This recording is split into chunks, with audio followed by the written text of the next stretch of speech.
Malinda, and I'll be sharing with you about public-private partnership, a case study from Mukuru, where we were able to do many more services than we would have been able to do without support from our private sector. This is where we are. We're in sort of the northwest corner of Nairobi in the Embakasi division. Donor funds are good, they're a great thing, but they're not always enough to address all of the risk determinants of HIV in the priority populations, such as behavioral, biological, social, and structural. We saw that in Mukuru, and we decided we want to be able to provide more social and structural HIV prevention services to the youth, to people living with HIV, to OVC, and to their caregivers. And in order to be able to do this, we adopted a mobilization approach to leverage funds from the private sector for more integrated service delivery, primarily in social and structural interventions. This is just a summary of what we did from 2009 to 2011. We provided always HIV counseling and testing for the youth, and also evidence-informed interventions. And this was supported very generously by PEPFAR funding through CDC, and this has been a great thing. But we wanted to look at how do we get these youth working? How do we get them some vocational training skills? So we mobilized private sector and got some funding, and we've been able to provide hairdressing and beauty, computer application skills, fashion and design, and entrepreneurship. If we don't get these youth working, we can do all the prevention work that we want, all the integrated services, but if they don't have self-esteem, if we don't empower them, it's not going to do them any good in the long run. So with the funds that we were able to mobilize, we were able to first of all, we saw over 21,000 youth and gave them HIV counseling. About 9,000 of those received evidence-based interventions. And then the most needy of those, 525, of course there were more, but we were able to support 525. We were able to give them vocational training skills, and 151 of them were able to get jobs within 3 months of graduating from the program. People living with HIV were identified at the static site in Mukuru through mobile outreaches and also through support groups. The minimum package of services provided was prevention with positives. There were many more services, but this is one of the key ones that's been used in the country. And it provides STI screening and treatment, family planning. We were able to do a lot of the care at the site. Partner testing, facilitating disclosure, and providing condoms and psychosocial support through support groups. When there's money available, we're able to do economic empowerment with these people living with HIV. Currently, 31 households are receiving support through income-generating activities. As funds become available, community childcare forums identify the most needy caregivers of OVC, who were then taken into the economic empowerment program. Currently, there are 835 caregivers supporting over 2,400 children. Other services are provided, but the focus is economic empowerment. All of them have access to HIV testing, counseling, and any HIV prevention service that's at the Mukuru site. They're able to tap into this service. All of these caregivers have been trained by Kenya Agency for Development of Enterprises and Technology. That's a mouthful. But CADET.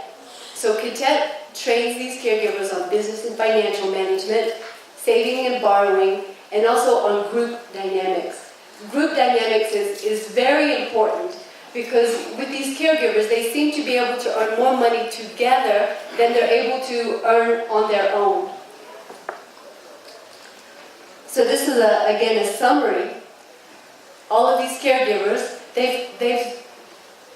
25 groups have been formed, and they've been registered with the Ministry of Gender, Children, and Social Development.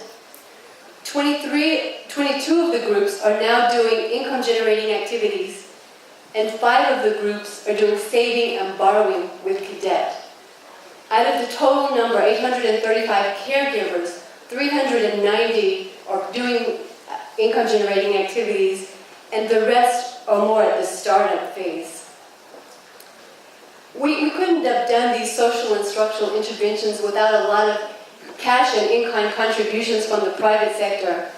So this is kind of a summary of the people that have given us funding to do some of these things. And at last count, it was 17 plus private partners who've contributed to social and structural interventions at the Mukuru site in Nairobi. A picture is worth 1,000 words, so I'll show you some photos. It all started at Mukuru site on a piece of land donated by the community. PEPFAR funding through CDC provided funding for HIV counseling and testing and other behavioral interventions. General Motors came on board to the site, built a building for us to provide computer training skills. Darling provided hairdressing and beauty products for the hairdressing and beauty class that was at the site, and they were studying in a container that was provided by Walmart. Coca-Cola East and Central Africa Limited built a basketball court so that the youth can play basketball after school, on the weekend, and during holidays. CDC, again through PEPFAR funding, is supporting the Youth-Friendly Resource Center and also more biomedical services for the populations at the site. You see this building on your left. That was the first building ever at the Mukuru site. It was a shell of a building, no floor, no windows, and when the wind blows, so did the building. Walmart came to the site. They saw, oh, you guys need another kitchen, come on. So they built this beautiful stone building for us. We used it for a kitchen for several years, but now it has transitioned into a clinical building offering biomedical services at the site. You see at the bottom left, Pamoja Mtani. This is a behavior change communication game.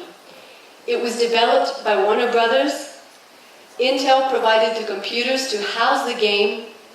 HIV-Free Generation facilitated the partnership through PEPFAR funding, and then Hope Worldwide was able to enjoy the services because we had a site that could accommodate the game, and we had youth to play the game. Microsoft provided solar panels, and just recently there was a Rotary Family Health Day.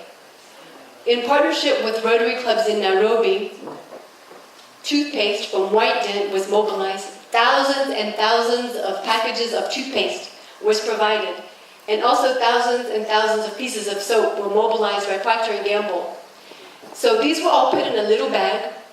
Rotarians came to the ground or to the site in Mukuru, and we went to several schools and reached over 2,000 children with oral hygiene and hand washing. It was very exciting, and all of the children were left with a package: toothpaste, toothbrush, and soap.